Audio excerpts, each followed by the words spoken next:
On a trip as long as ours, one that spans North and South America, there is bound to be a breakdown. After more than 16 months on the Pan American Highway, we found ourselves stuck in one place for the longest period of time yet. But things are about to turn around. The open road is yet again stretching out ahead of us, and where we're headed will be the craziest road we've driven yet. Grab your seatbelts, buckle in tight, and let's roam.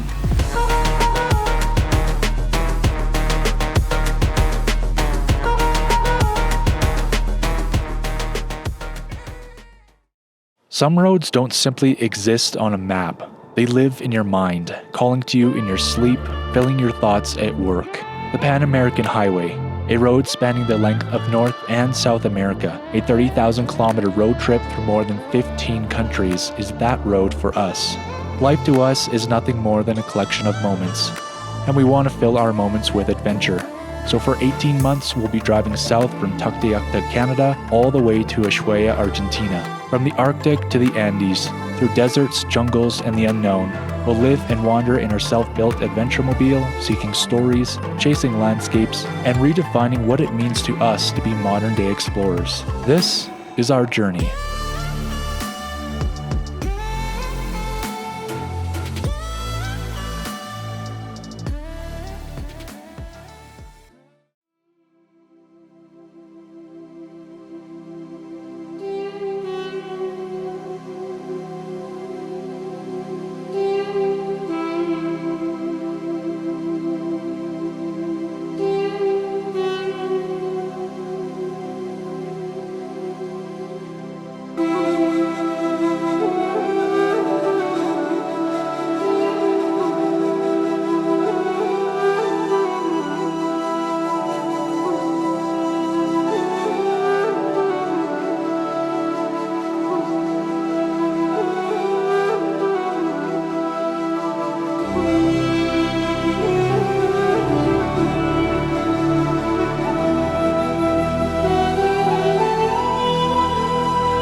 best.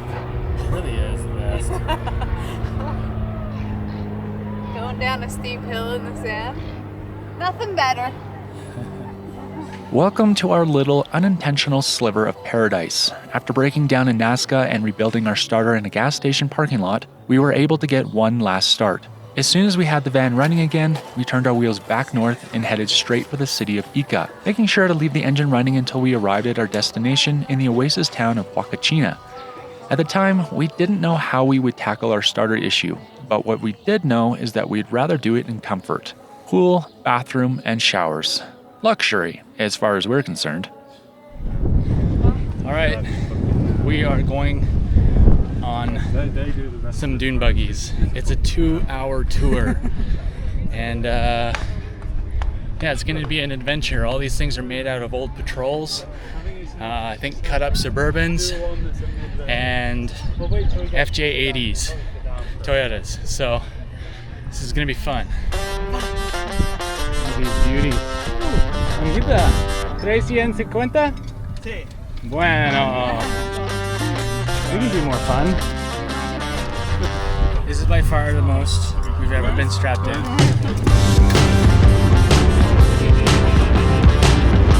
This grinning leaving my face this entire time. Initially, we never intended to try out the dune buggies and had pretty low expectations for them, but it was something to do. Turns out it's actually way more fun than we could have ever imagined.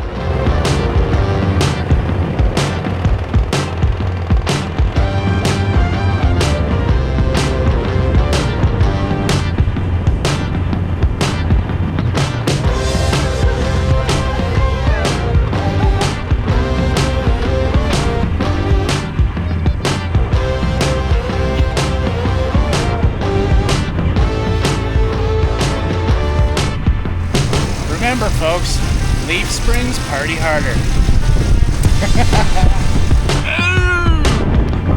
Oh boy!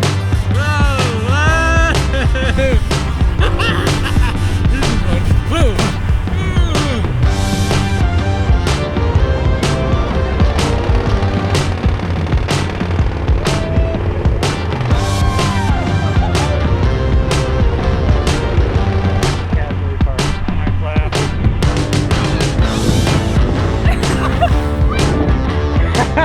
Goodbye.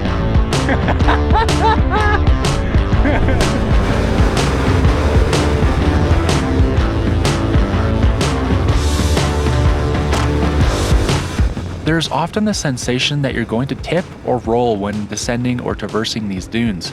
It's a surprising and unnerving sensation, but after a few drops into massive bowls, we learn to put our trust in the driver and enjoy the ride.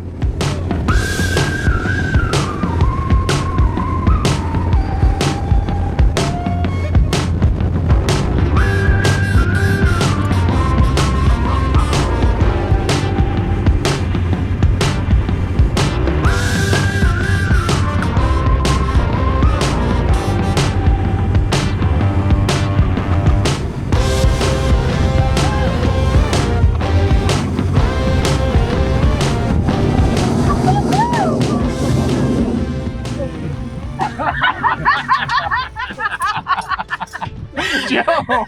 Every time!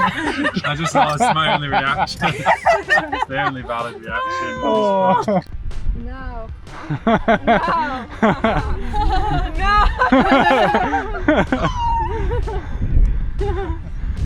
There? It's really. It's big. Oh my god. Oh my gosh. I don't know about this. Why not? It's a bit scary. The sandboarding too was also a pleasant surprise and way more fun than we expected.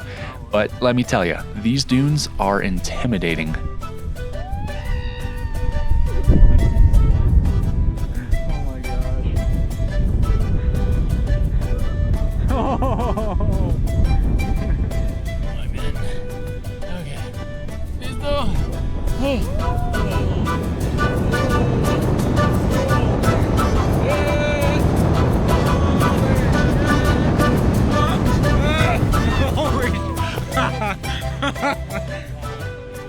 Holy crap! Oh, I like dragged my toe and it was heating up. Oh man, that was awesome. Oh, holy smokes! Woo! Yeah! Our sunset tour nearly done, we all cracked a cold beer at the top of the dune and watched the sun go down while sharing a conversation about our travels and where we were all from. Okay, Mag and I today are heading into the city of Ica to go to supposedly the Cheapest market in Peru. Yeah. Most affordable, let's say. That information is via a YouTube video. Some YouTube video. Those YouTubers, gosh. Yeah, so we're gonna get our third tuk-tuk since our trip. We have gone out and back from town once by tuk-tuk, and we're gonna do it again today. You ready? Do it. Well, this isn't a tuk-tuk, but we'll take it anyway, Same right? price. Same price.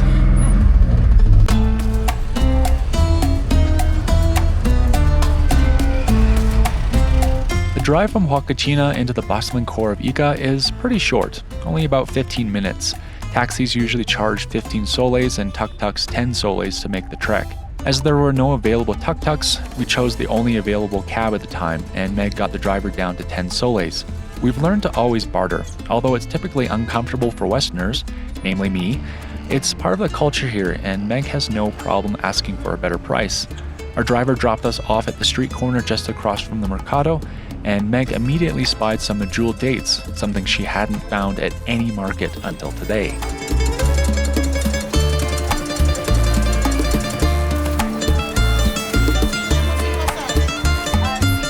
Then it was time to cross the busy intersection towards the Mercado. Traffic in Peru is like nothing we've ever seen. Myself as the primary driver while moving, I have learned to both love and hate the chaos of it. On one hand, you can do just about whatever you want, but at other times, I find myself yearning for some level of order in the streets. Cool. Yeah, super cool. I like the high roof.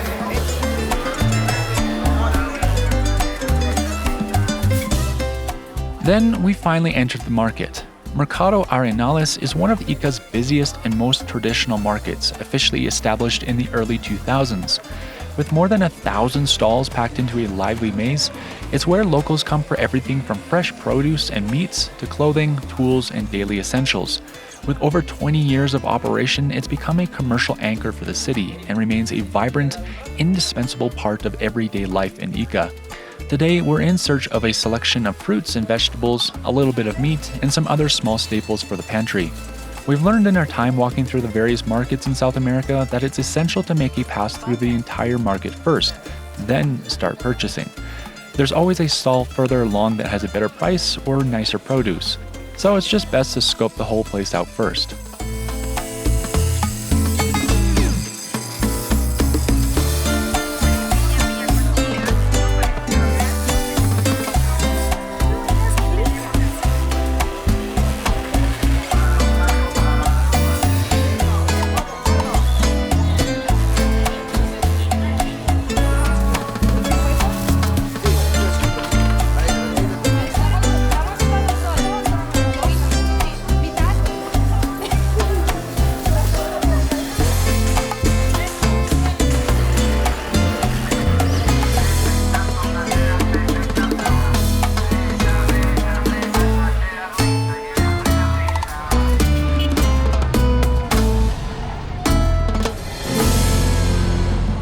And then it was time to head back, and this time there were plenty of tuk-tuks to catch.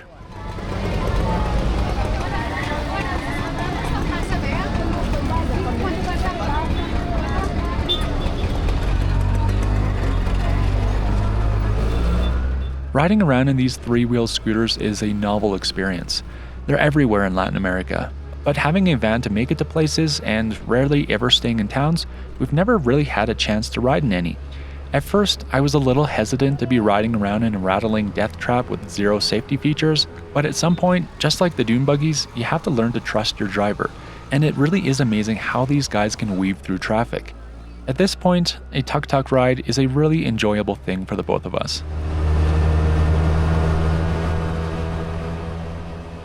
All right, honey, tell us, how much food did we get?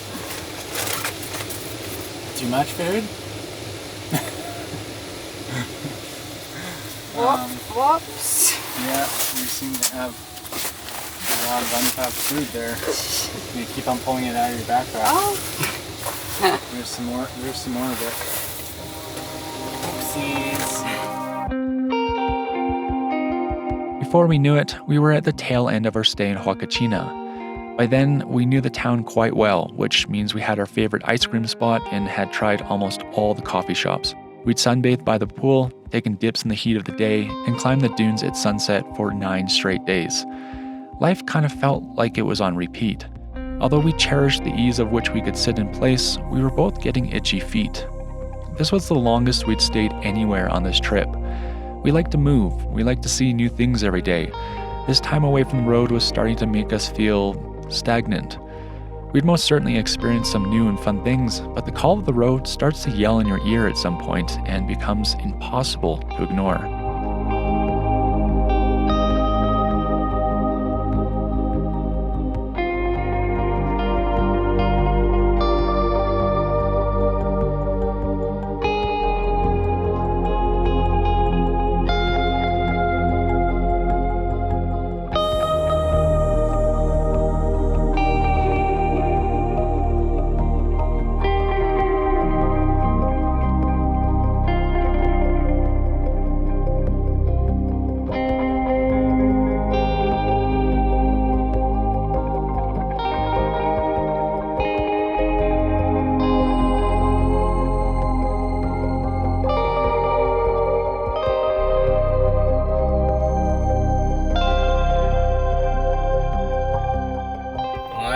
What just happened?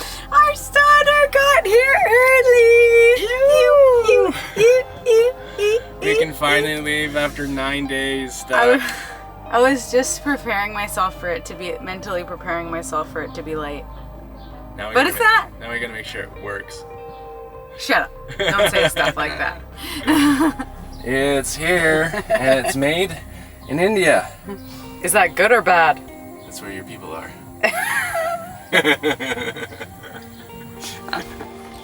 Okay, we've installed the starter. Took me a few minutes. Moment of truth.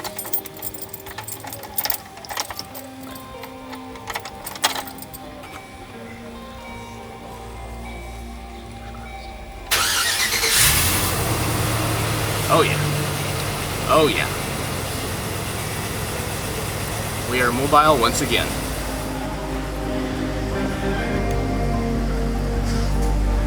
10 nights in total was entirely enough. It felt like bliss to be moving again.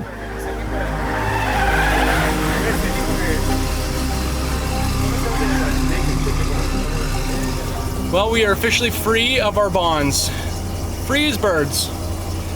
And because we have been there at that campground for 10 days, we're behind schedule by a lot. So we might be having to make some hard decisions. We're not entirely sure yet, but we'll find out as time goes along. But for now, we are hightailing it to Cusco. Yeah. Or at least to the Cusco area.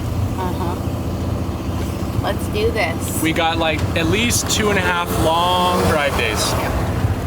Let's go!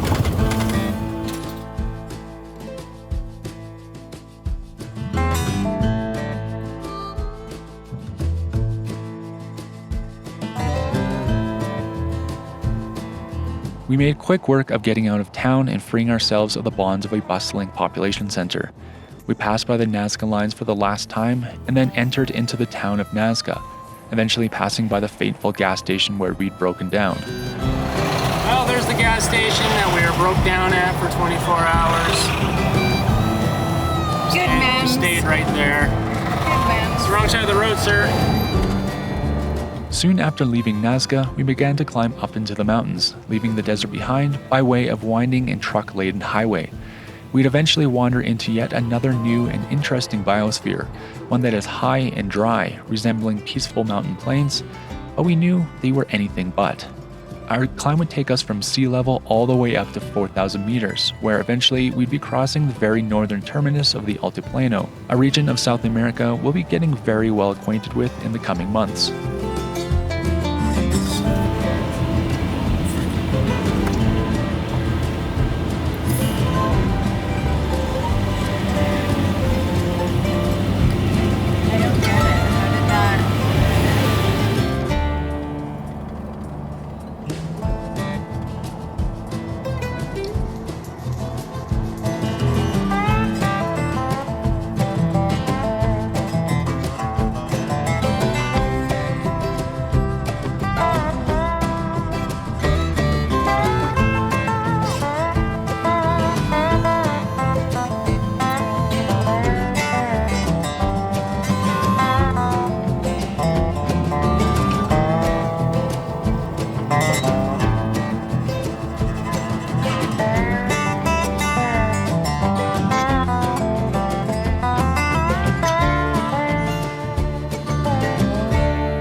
work. work or something like that. So we don't know how long we're gonna be waiting. So you'll see that Meg is sleeping in the back, and she has been the entire day. We're both sick, actually. And it happens to us every single time we come to a stop for any long period of time, like, I don't know, 10 days. Actually happens a lot quicker than that, but might be one contributing factor as to why we don't stop for long periods of time, especially when it's close to a population center, because every single time we do that, we get sick. And yeah. Our immune systems aren't used to the germs. So we're up at 4,450 meters, and we've pretty much been climbing all the way since sea level. We've had a few ups and downs, but yeah, this is the highest that we've been so far on this drive, and the van has not overheated yet, which confirms my theory that while we were driving really slow on those mountain passes, the heat just wasn't escaping the radiator at all, really, because of the low air density. And then of course when I fixed the radiator, I filled it full of 50-50 coolant for the van, and also bled the system so that there's no air bubbles in the cooling system. And I think that's really made a big difference. So thumbs up for that. We've got one issue solved. The next issue is that we basically lost fourth gear, and our torque converter is definitely not locking up anymore. So cool. Yeah. Just overland things. The thing I kind of love about Peruvians is that they just have no patience for waiting at all. And if there's a way around, there's a way around, and they're gonna take it. So I'm taking it and following this guy. And we're back on the tarmac. Nice little detour. Oh yeah. As far as I can tell, what you're seeing here is the northern portion of the Altiplano in Peru. We've been told that what's ahead of us in Bolivia and Argentina is far more dramatic. If that's true, then we're in for a treat, because this is like nothing we'd ever seen before. At a minimum elevation of 4,000 meters, this place is vast, stunningly beautiful, and packed with infinite adventures.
With a little satellite image hunting, I had spied a dirt road that led off the highway and promised to have a nice spot for us to camp.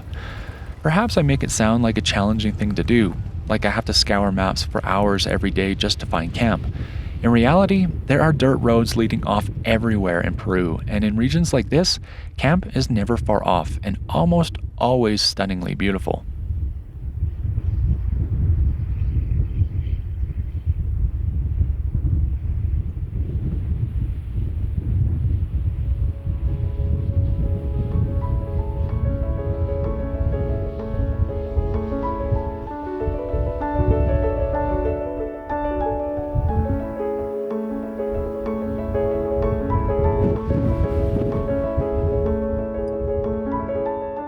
We'd found ourselves in the midst of windswept hills where years of erosion had exposed outcroppings of stone. On the other side of the valley, water-eroded clay spires stood like watchmen over the river that slowly trickled below. Stone circles made by llama and alpaca farmers accented the hillsides in the distance, and far, far off, we could see the mountain peaks that we'd be exploring in the days to come.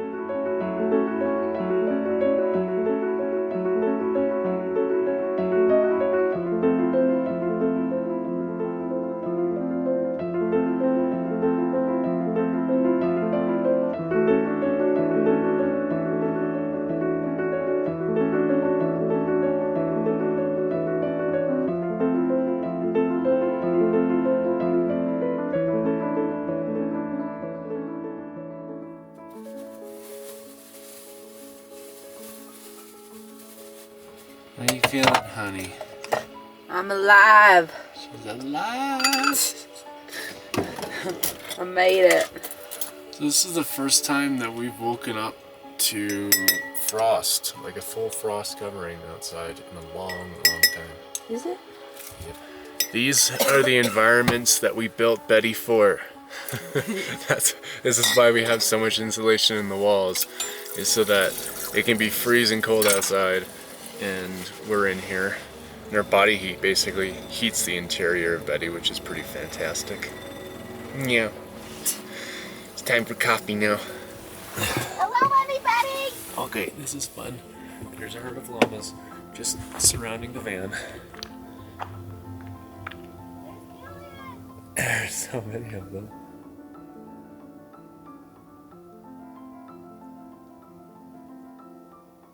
Those over there, I think, are alpacas, based on how fluffy they are. But there's llamas mixed in there too.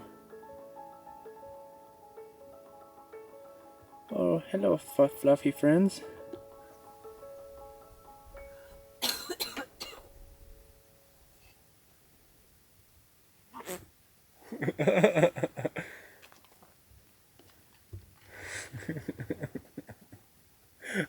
Pretty sure one just farted. Well, after a little bit of deliberation, talking back and forth about our plans, we have decided that we're going to stick around here today. Meg's, whatever she has gotten a lot worse. She was in a lot of pain yesterday, not feeling even close to 50% today, I would say. And yeah, and I'm just way behind on work and editing and all that stuff. So we're going to stick around here. It's going to put the squeeze on us a little bit for future travels through Peru. We're actually like almost into our last week here. And we've got a few more places to explore, of course. And yeah, it's going to squeeze out a few things. But that's just how she goes sometimes. Yeah, just got to, take care of the health, take care of the mental health, and all that good stuff. So one day here, and then we're back at it, and we have something very, very exciting ahead of us. It's our friends. Our friends have come to join us. We're not loners. We're not loners anymore. There they are. Two-tone tacos. What a squeaky beast. Hi guys. Okay, bye friend. We miss you. Oh, I like those lights. Those are some good lights. So that was Bernie and Coco of Two-Tone Tacos. We first spotted them when we were in Baja like 2 years ago, and they went off on the Pan Am, and they've been down in South America just driving about exploring, and we caught up with them, or they caught up with us anyway, in Huacachina, and then we're probably going to see them again in Cusco.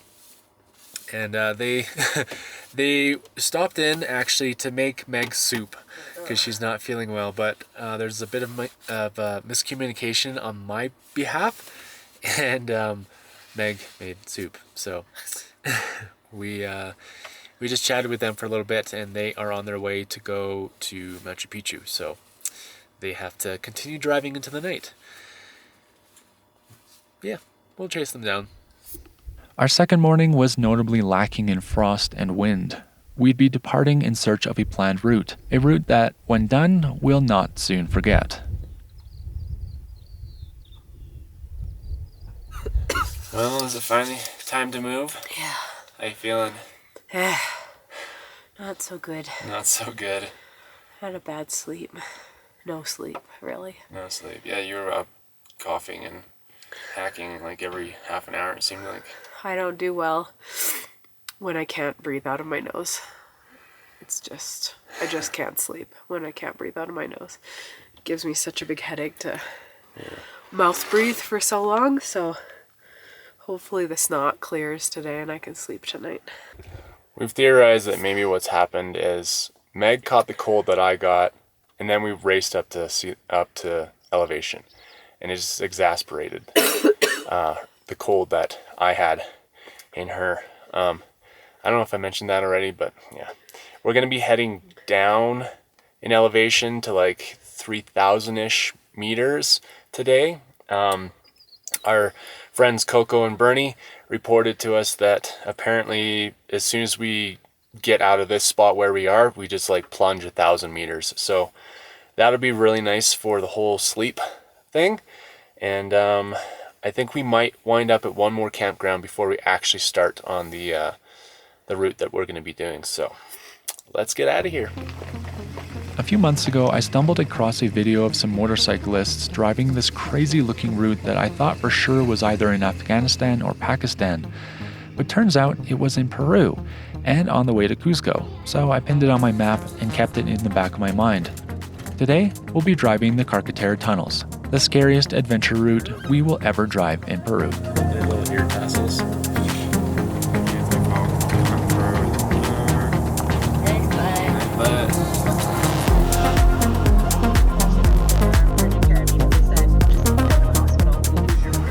Well, we've managed to make it to Ambake earlier than I had anticipated, so I think we're just going to go straight ahead and do the Karkaterra tunnels today. That'll give us another day on the other side to kind of chill out and give us a little bit of time to get to Cusco at a slightly more reasonable pace. So let's go do our final adventure route in Peru.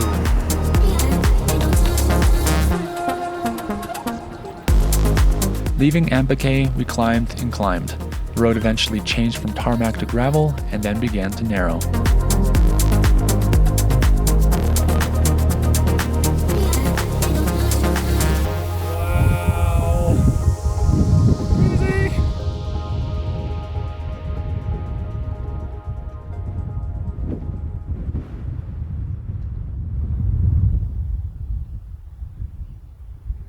And then, finally, the section of road I'd been dreaming of driving for months was just around the corner.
I think that's probably got to be some of the scariest drone flying I have done in my life.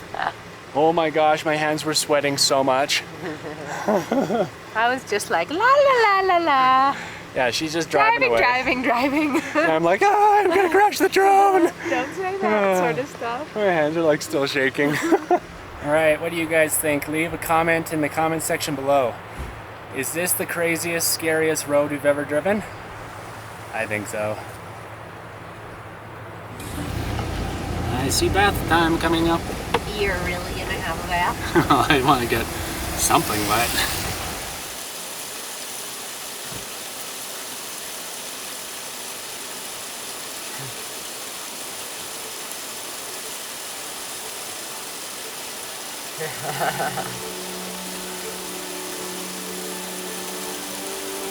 Bath time.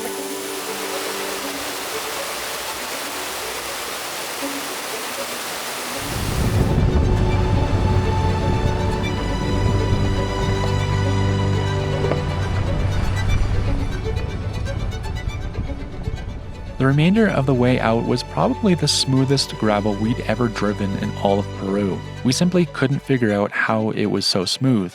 Scratching our heads in amazement, we simply took it as a blessing and enjoyed the drive. With the completion of the Karkaterra tunnels, we'd be ushered into our final week in Peru. With only 7 days left on our insurance and the Uyuni salt flats threatening to flood, we'll soon have to bid farewell to this incredible country. Peru has shown us time and again the variability of landscape that can be found in just one country in South America. What we have found here is a cornucopia of wonder. Peru has left us hungry for more and given us a new level of respect for just how big, beautiful, and varied this world can be.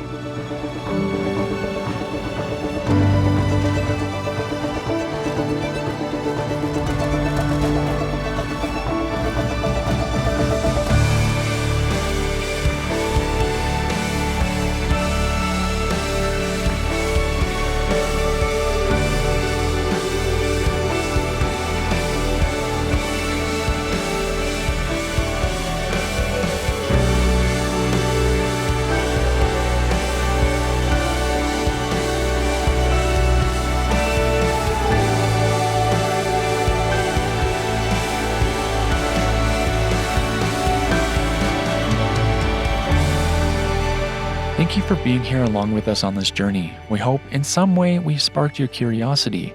Maybe you even learned something. At the very least, we hope we showed you a world worth exploring, worth protecting and valuing. Now get out and go on that next big adventure. Make the memories that stick with you, shape you, and change you. Until the next one, keep on roaming. If you would like to see behind the scenes content, get route and camp spot information, or if you'd just like to help support us by putting some gas in our tank each month, you can contribute on Patreon and through memberships on our YouTube channel. And oh hey there bud, before you go, don't forget to go on over to slowroamers.com to get yourself some rad Slow Roamers merch. We've even got some new stickers and stuff in there for you. For additional photos and commentary on your journey, you can follow along on Facebook and Instagram. Well Peru, you saved the scariest for last, that's for sure. We're glad to be alive, and holy moly, that was a heck of a memory. Can't wait to see what you got next. Okay, bye.